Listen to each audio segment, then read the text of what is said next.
Xullas, qarindoshlar, lavash xamiriga tomat surtib, ustidan sir solib, ustidan kalbasa solib, shunday qilib o'riydigan bo'lsak va kesadigan bo'lsak, chiroyli qilib terib chiqib, ustidan sir solib, duxovkaga jo'natadigan bo'lsak, shunda hech kim bay narsa bo'lar ekanmish-da.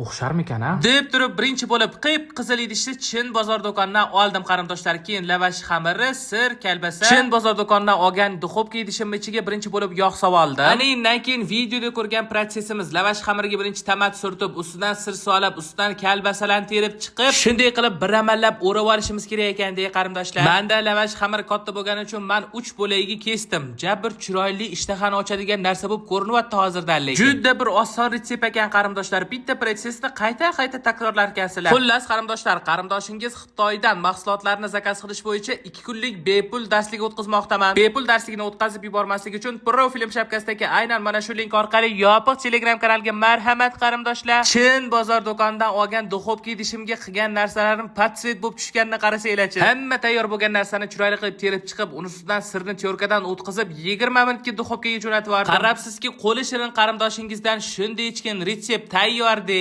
Bay, odamning ishtahasi shunaqangi ochilib ketyapti. Qani buni mazasi qanaqa bo'pti ekan? Endi buni degustatsiya qilmasak bo'lmaydi qarindoshlar. Shunda degustatsiyani boshlab yubordim. Mazasi prям mazza chiqqan ekan. Obязательно uyda istab ko'rishinglar kerak endi. Happy end bilan tugatamiz-da.